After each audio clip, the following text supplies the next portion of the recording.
بسم الله الرحمن الرحيم. اللهم صل وسلم وبارك على سيدنا محمد. رب اشرح لي صدري ويسر لي أمري واحلل عقدة من لساني يفقه قولي. حبايبي الحلوين، هنكمل كلامنا عن صحة المرأة.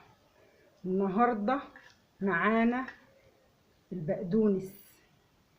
البقدونس ده سبحان الله شفاء من كل داء. البقدونس ده لما تعمليه وتستعمليه بينزل الحصاوي، بيغسل الكبد، بيغسل الكلى، بيغسل القولون. بصي حزمتين اهو، يعني ولا ارخص من كده. غسلتهم وحطيتهم في ميه وخل،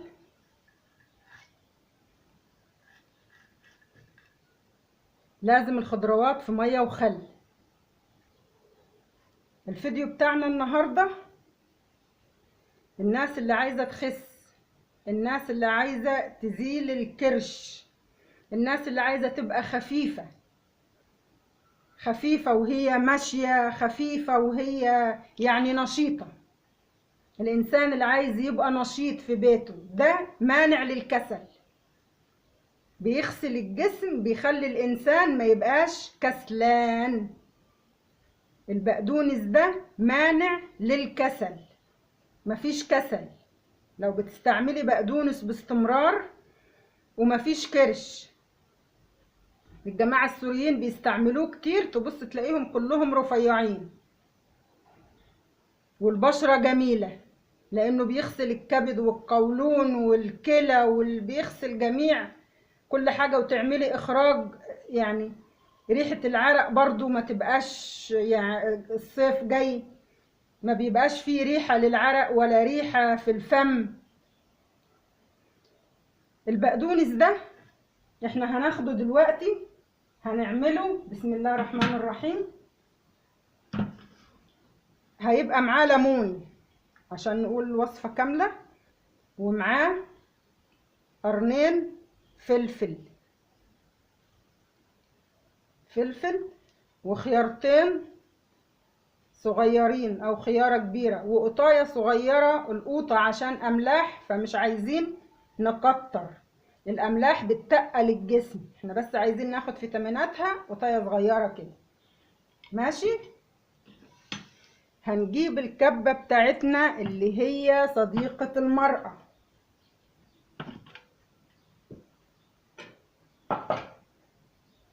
جبنا الكبة، هنحط كده الخيار،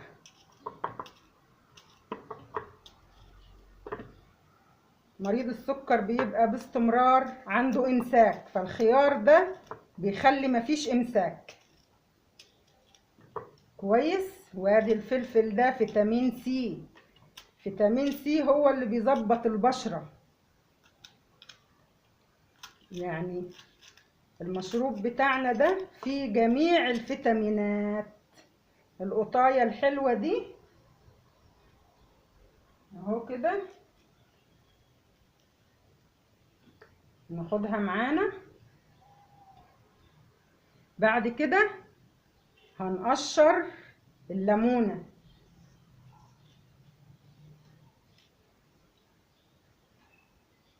هنقشر الليمونة.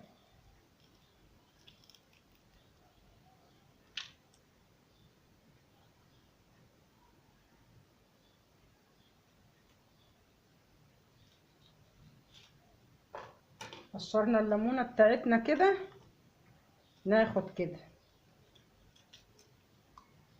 ماشي. معانا بقى حزمتين البقدونس بتوعنا اللي احنا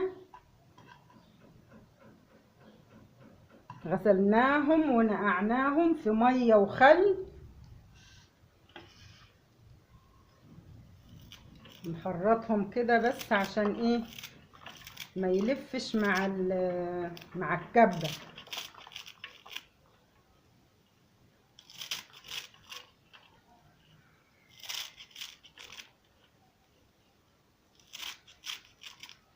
عصير يخليكي نشيطة طول اليوم، تعملي شغل بيتك وانت رايحة الشغل على الريق، تاخدي كوباية على الريق تخليكي طول اليوم نشيطة، تروحي شغلك وتيجي ما تحسيش ان انت تعبانة، ان انت متضايقة. الواحد لما بيبقى في حاجة تعباه تبقى اعصابه تعبانة ومتضايق.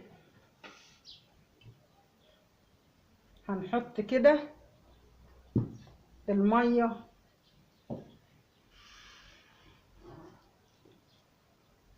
عصير ولا اروع من كده. مريض السكر باستمرار محتاج الحاجات اللي تساعده.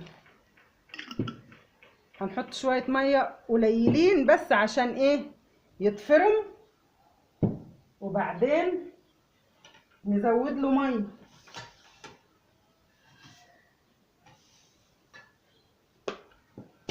معانا الخل، لازم تحطي ايه؟ معلقة خل.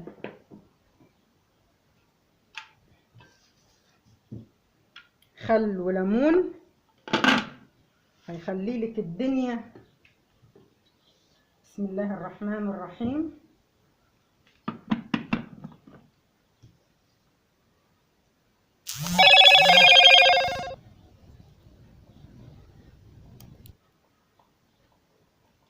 بسم الله.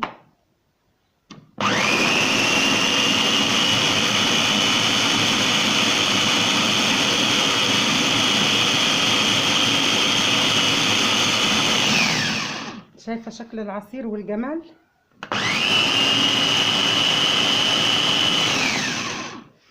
عصير جميل.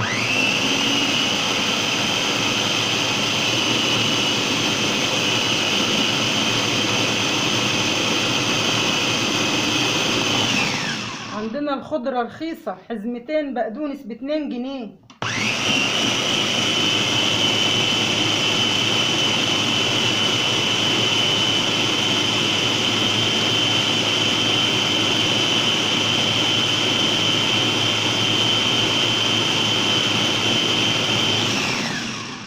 حزمتين بقدونس ب2 جنيه هيخلوا جسمك نشيط وجميل.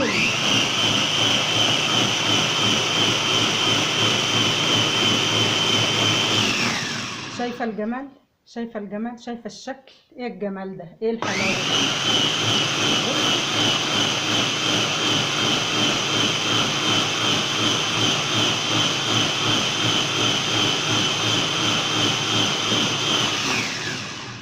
كفاية كده. عصير الجمال والحيوية والنشاط.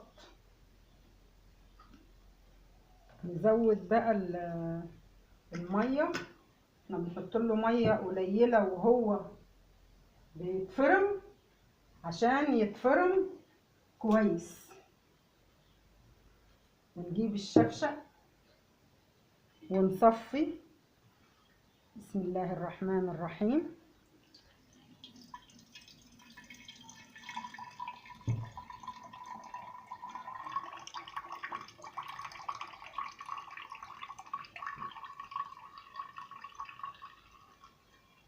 نصفي كده. الباقي ابقى اصفيه انا مع نفسي، ابقى اصفيه مع نفسي.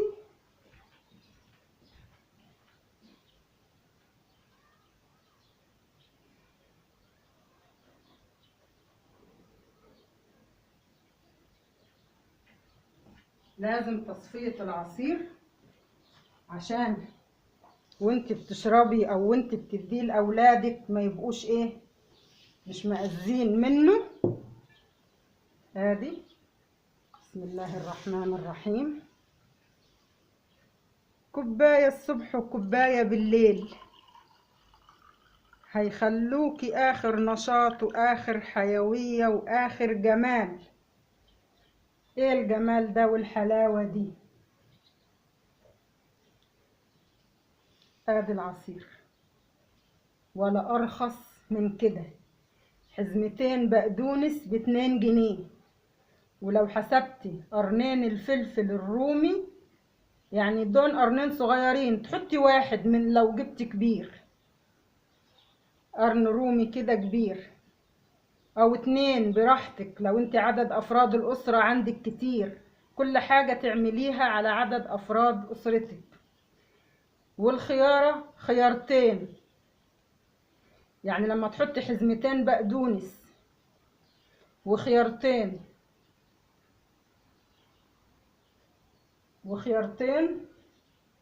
وقرنين فلفل،